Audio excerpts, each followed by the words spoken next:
Bismillahirrahmanirrahim. Assalamualaikum warahmatullahi wabarakatuh.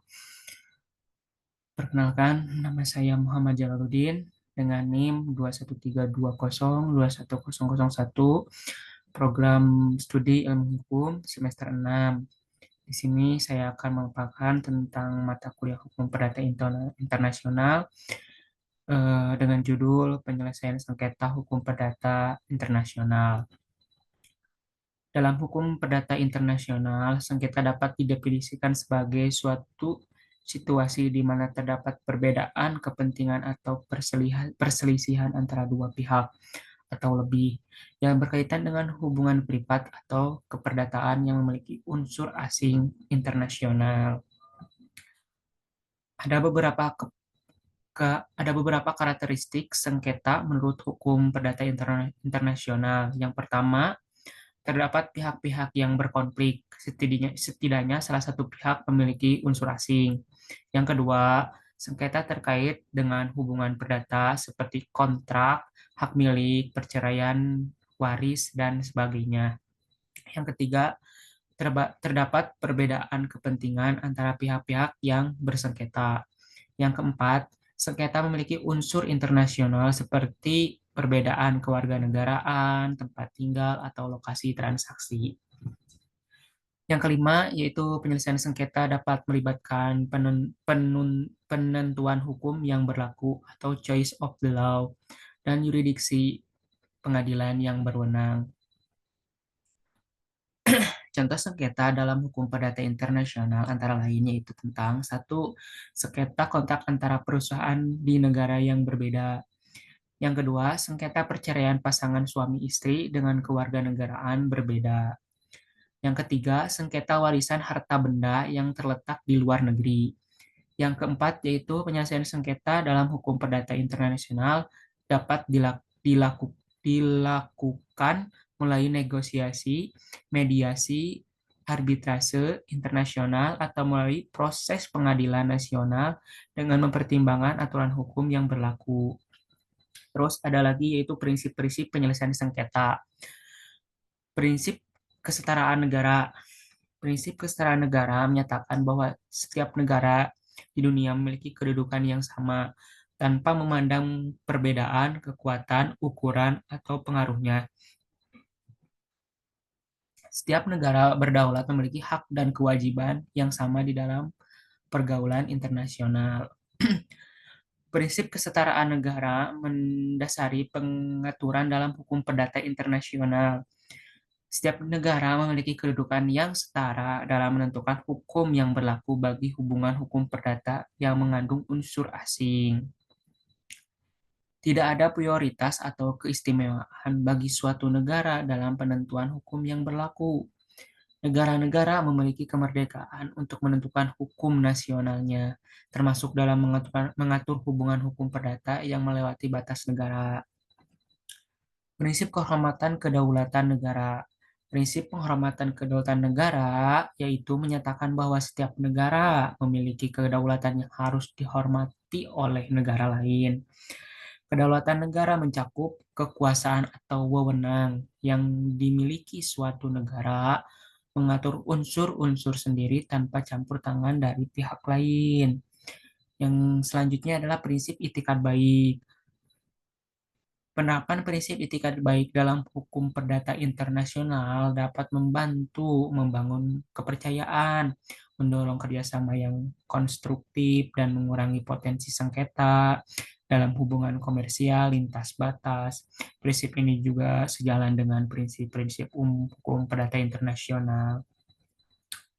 Mekanisme penyelesaian sengketa yaitu dengan negosiasi. Hukum perdata internasional memainkan peran yang penting dalam menyelesaikan sengketa lintas batas, yaitu yang pertama, peran negosiasi. Negosiasi merupakan salah satu metode utama ya penyelesaian sengketa dalam hukum perdata internasional. Di samping metode lain seperti mediasi, arbitrase, dan litigasi.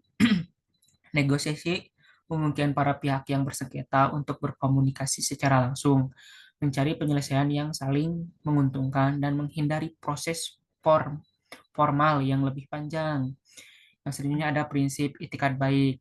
Dalam negosiasi hukum perdata internasional, para pihak harus bertindak dengan itikat baik atau good faith dengan tujuan mencapai penyelesaian yang adil.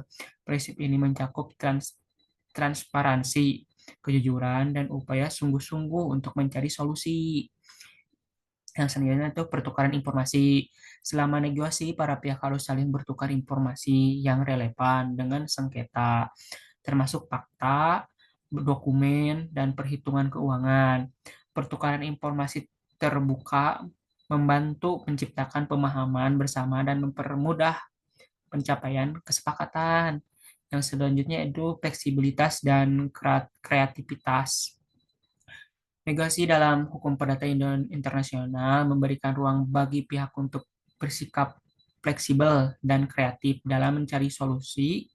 Solusi yang dicapai melalui negosiasi tidak terbatas pada aturan hukum, tetapi dapat mencakup hal-hal lain disepakati bersama.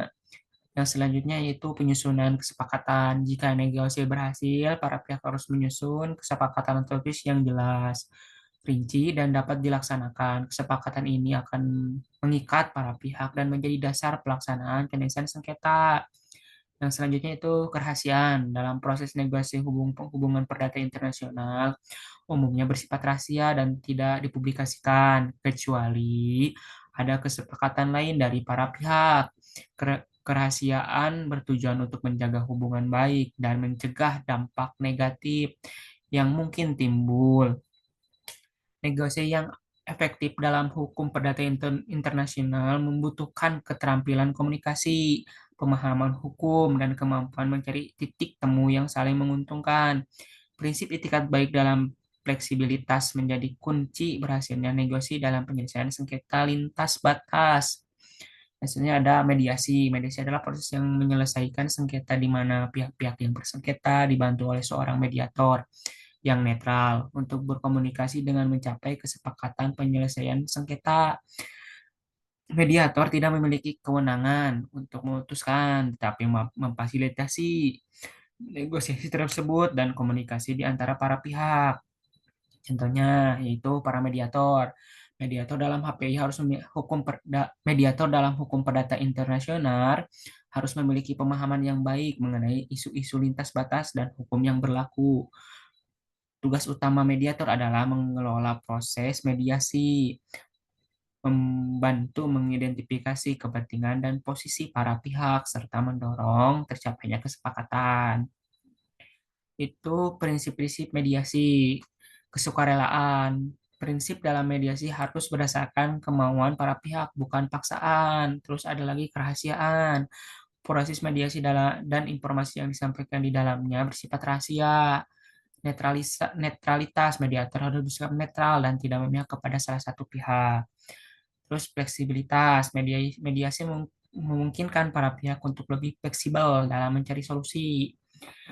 Tahapan mediasi, yaitu pertemuan awal dan pembukaan, penyampaian isu dan kepentingan para pihak, identifikasi masalah dan klarifikasi, negosiasi dan tawar-menawar, penyusunan kesepakatan. Untuk keuntungan mediasi dalam hukum perdata internasional lebih cepat dan lebih murah dibandingkan litigasi, mempertahankan hubungan baik dan komunikasi di antara para pihak. Memungkinkan para pihak mencapai solusi yang saling menguntungkan, lebih fleksibel dan adaptif terhadap kebutuhan khusus para pihak. Terus mediasi telah menjadi alternatif yang semakin populer dalam penyelesaian sengketa hukum perdata internasional dikarenakan memberikan proses yang lebih komparatif dan berorientasi pada solusi daripada pendekatan adversarial. Terus ada lagi konsilasi. Pengertian untuk konsilasi tersendiri adalah proses di mana pihak-pihak yang terlibat dalam suatu hubungan hukum lintas batas berkomunikasi dan bertukar informasi terkait isu-isu hukum yang dihadapi. Konsultasi dapat dilakukan antara para pihak bersengketa atau antara pihak dengan ahli konsultan hukum. Tujuannya yaitu memperoleh pemahaman yang lebih baik mengenai isu hukum yang kompleks, mengidentifikasi opsi-opsi penyelesaian yang tersedia mendapat saran dan rekomendasi untuk mengambil langkah tepat, membantu mengambil keputusan yang lebih informed.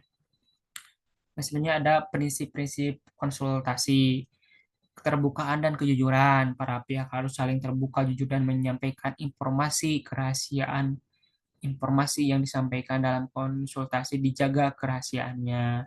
Ada kolaborasi, konsultan dilakukan dan dilakukan dalam semangat kolaborasi untuk mencapai solusi bersama. Untuk manfaat konsultan dalam hukum perdata internasional, meningkatkan pemahaman hukum dalam meminimalkan resiko atau membantu mengambil keputusan yang lebih tepat, memfasilitasi komunikasi dan kerjasama di antara para pihak, memungkinkan solusi yang lebih kreatif dan inovatif. Terus ada lagi penyelesaian menggunakan arbitrase sebagai mekanisme utama. Nah, arbitrase merupakan mekanisme utama dalam penyelesaian sengketa hukum perdata internasional. Arbitrase memberikan fleksibilitas bagi para pihak untuk memilih hukum yang akan digunakan, bahasa yang digunakan, serta tempat penyelenggaraan arbitrase. Alasan utama penggunaan arbitrase dalam hukum perdata internasional yaitu fleksibilitas. Yang pertama, biasanya memberikan fleksibilitas dalam memilih prosedur, tempat, dan bahasa yang digunakan. Itu kecepatan. Yang kedua, kecepatan. Proses arbitrase umumnya lebih cepat dibandingkan litigasi di pengadilan. Yang ketiga, kerahasiaan. Proses arbitrase bersifat rahasia dan tidak terbuka untuk umum. Yang keempat, keahlian. Para arbiter dapat dipilih berdasarkan keahlian mereka dalam bidang sengketa yang terjadi. Yang kelima, kemudahan pelaksanaan. Putusan arbitrase lebih mudah diakui dan dilaksanakan secara internasional. Untuk prinsip-prinsip arbitrase dalam hukum perdata internasional, yaitu kesukarelaan, kesepakatan penyelesaian sengketa melalui arbitrase harus berdasarkan persetujuan para pihak. Kemandirian, arbiter harus independen dan tidak memihak dalam pemutusan sengketa. Yang ketiga, keadilan prosedural. Proses arbitrase harus memberikan keadilan dan kesempatan yang setara bagi pada pihak. Untuk peran arbitrase dalam hukum perdata internasional, yang pertama, menjadi mekanisme utama dalam penyelesaian sengketa komersial dan investasi lintas batas. Yang kedua yaitu membantu mencapai penyelesaian sengketa secara cepat, efisien, sesuai dengan kebutuhan para pihak. Yang ketiga yaitu mendukung kepastian hukum, perlindungan hak-hak para pihak dalam hubungan hukum internasional. Untuk tahapan-tahapan proses arbitrase, yaitu yang pertama, perjanjian arbitrase, persetujuan para pihak untuk menyelesaikan sengketa melalui arbitrase.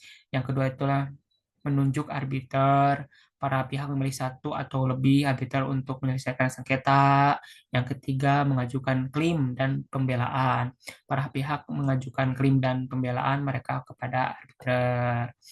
Yang keempat yaitu pemeriksaan dan dengar pendapat. Arbiter memeriksa bukti-bukti dan mendengarkan argumen para pihak. Yang kelima, putusan arbiter. Arbiter membuat putusan yang mengikat dan final. Untuk pengakuan pelaksanaan putusan arbitrase internasional, yaitu putusan arbiter internasional harus diakui dan dilaksanakan oleh negara-negara peserta konvensi. Hal ini diatur dalam Konvensi New York 1958 tentang pengakuan dan pelaksanaan putusan arbiter asing. Itu pentingnya pengakuan dalam pelaksanaan putusan arbitrase. Yaitu kenapa penting arbitrase internasional memberikan kepastian hukum dan perlindungan bagi para pihak dalam sengketa internasional, mendukung efektivitas dan kredibilitas sistem arbitrase internasional, memfasilitasi penyelesaian sengketa secara efisien dan terpercaya. Instrumen Hukum Internasional, Konvensi New York 1958 tentang pengakuan pelaksanaan putusan arbitrase asing, Konvensi Washington 1965 tentang penyelesaian sengketa investasi antar negara dan warga negara asing atau ICCD atau aturan-aturan instrumen arbitrase internasional seperti ICC, UNCIT, UNCITRAL, Unisentral, dan lain-lainnya, yaitu prinsip-prinsip pengakuan pelaksanaan putusan arbitrase internasional. Yang pertama, kesukarelaan, yaitu kesukarelaan putusan arbitrase hanya dapat dipaksakan jika para pihak menyetujuinya. Yang kedua itu keadilan prosedural. Proses arbitrase harus sesuai dengan standar keadilan dalam persamaan perlakuan. Yang ketiga, keterlibatan umum. Pelaksanaan putusan tidak boleh bertentangan dengan keterlibatan umum di negara bersangkutan. Untuk proses pengakuan dan pelaksanaan, pengajuan permohonan pengakuan dan pelaksanaan putusan pengadilan negara terkait, pemeriksaan penyelesaian formal dan material sesuai dengan konvensi internasional, penerbitan perintah pelaksanaan oleh pengadilan. Untuk peran pengadilan internasional, yaitu pengadilan memiliki peran yang sangat penting dalam menyelesaikan sengketa dalam hukum perdata internasional, yaitu penentuan yurisdiksi. Yang pertama, menentukan apakah pengadilan memiliki yurisdiksi untuk mengadili suatu sengketa lintas batas. Yang kedua, yaitu memeriksa apakah terdapat kriteria yang cukup untuk mengambil yurisdiksi seperti domisili, tempat terjadinya peristiwa, atau tempat pelaksanaan kontrak. Itu ada lagi penetapan hukum yang berlaku. Yang pertama, menentukan hukum yang akan diterapkan dalam penyelesaian sengketa atau choice of the law. Yang kedua adalah mempertimbangkan faktor-faktor seperti tempat terjadi peristiwa, tempat pelaksanaan kontrak, atau kontrak yang paling erat. Cara penyelesaian sengketa misalkan, yang pertama, mengadili sengketa hukum perdata internasional yang tidak dapat diselesaikan mulai arbitrase atau negosiasi. Yang kedua, memberikan putusan yang mengikat dan dapat dipaksakan berdasarkan hukum yang berlaku. Terus ada lagi bantuan prosedural. Yang pertama, memberikan bantuan dalam proses penyampaian dokumen dan pembuktian lintas batas. Yang kedua, yaitu mengambil tindakan sementara atau provisional measure untuk melindungi hak-hak para pihak. Terus ada lagi pengakuan dan pelaksanaan putusan asing. Yang pertama, memproses permohonan penegakan dan pelaksanaan putusan pengadilan asing. Yang kedua, memeriksa syarat-syarat formal dan material sesuai konvensi internasional. Yang ketiga, menerbitkan perintah pelaksanaan putusan asing di wilayah. Terus pengakuan pelaksanaan putusan arbitrase, yaitu yang pertama proses permohonan pengakuan dan pelaksanaan putusan arbitrase asing. Yang kedua, memberikan syarat-syarat formal dan material sesuai konvensi internasional. Yang ketiga, memberikan perintah pelaksanaan putusan arbitrase asing di wilayahnya. Nah, untuk peranan pengadilan dalam penyelesaian sengketa hukum perdata Indonesia sangat penting untuk menjamin kepastian hukum, perlindungan hak-hak para pihak, dan efektivitas penyelesaian sengketa lintas batas, kerjasama yang erat dan antara pengadilan nasional dan komunitas internasional, sehingga diperlukan dalam pengembangan hukum perdata internasional yang selaras dengan standar global. Mungkin cukup itu presentasi dari saya, pemaparan dari saya ucapkan terima kasih atas perhatiannya. Wassalamualaikum warahmatullahi wabarakatuh.